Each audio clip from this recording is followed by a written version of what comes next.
I want to start with this whole grain cereal. Whole grain cereal and its variations. For now, we're making the recipes and we are ad-libbing. But it will get all organized, you'll see, at the end of this course. What I'm choosing to make this whole grain cereal with is steel-cut oats. What else can I make hot cereal with that is real, whole foods? Barley flakes, oat flakes, spelt flakes, all of it real. Un poquito más. I'm making a gigantic batch here.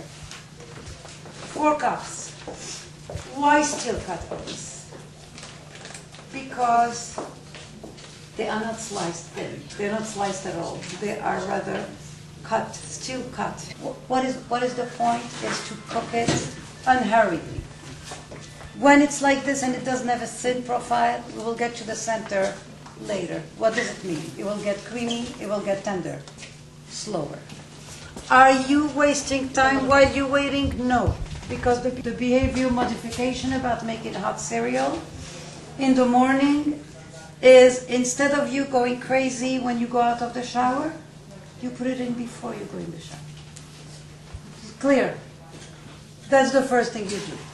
Before you go in and then come out and say, I have 2.5 minutes to eat breakfast, you say, I have 15 minutes to take a shower, to get dressed, and you find that's room service, isn't it? It's wonderful.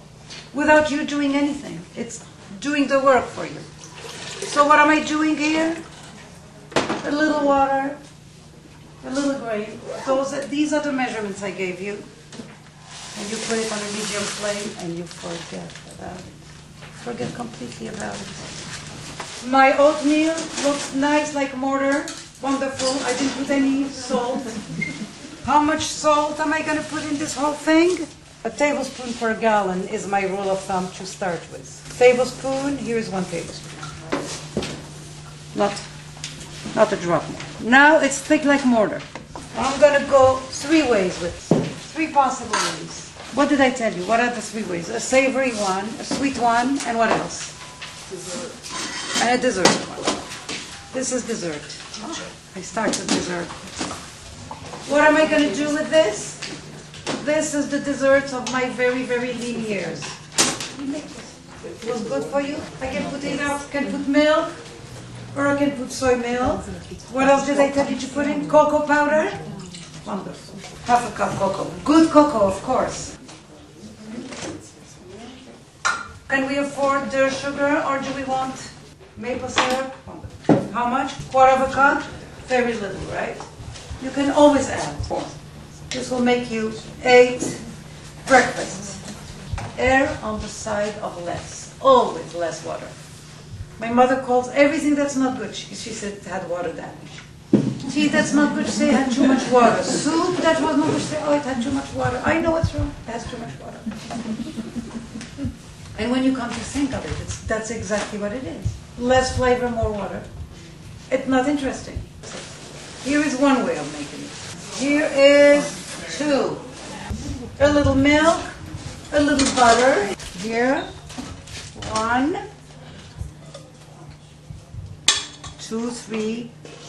And then we'll do just plain oatmeal with nothing in it. You can eat it like this too. It'll be delicious. If you are on an austerity program, in a nice way, this would be wonderful. Okay. Then you can add whatever you want in it.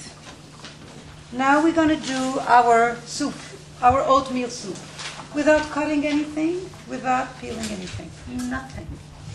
What do I want in here? I'm going to make a lot here. It's going to be our soup. Water, olive oil, 1/4 cup, tomatoes. Am I right? We didn't peel anything, nothing. 1 cup. I have a little more than you, 1.5 maybe. Okay, what else do I want to put here? Now, believe it or not, while I feel enraged about using things like garlic powder and onion powder, because it always comes out so terrible, dry herbs on the other hand, are not 100% as good, unless they are basil, which are nothing like fresh basil. Let's talk about things that come close. I'm just going to play with this. What do I want to put in? I bought a container this big of dry cilantro, something that will last you a year. So I'm going to put in some. I'm not cutting, I don't want to check, I don't want to wash, I don't want to do anything. Cilantro. What else? Parsley, same story. All this for $2.99. Very good. I am not suggesting that every time you need parsley for a salad, you're going to put it. That's not fair. That's not what I said. But if you really are in a pinch, what I want you to be in a pinch in style. Use the real thing.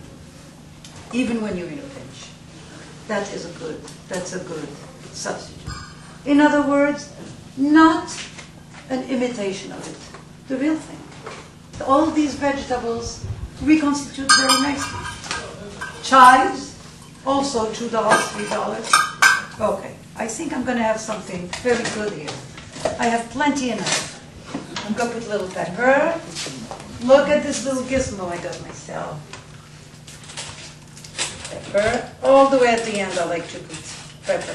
I don't like the acrid taste it gives the soup when it cooks with it. So this really cooked 10 minutes and it's ready. It's ready. Do we want cheese? Do we want real cheese? Or fake cheese?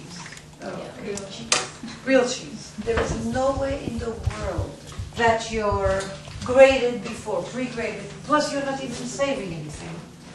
For a very obvious reason, you're never going to get the same result if it was pre-graded. First of all, they're not saving you anything. You're paying for them. You're paying for the manufacturer to grade it. You are spending seconds. Against these seconds, you're getting a taste that is 500% better than what you get when it's pre. This is no work. Where'd you get the cheese? Is it Fairway? Yeah, Fairway has it. Zebra's has a nice selection. Kosher Marketplace, Super Soul, Barzini. Yeah. So in 10 minutes, I made soup enough for 12. See that? Unbelievable, right? If you use the real thing, you never have to worry. Was it good? Was it? Sure. It is going to reflect the sum total of what I put in.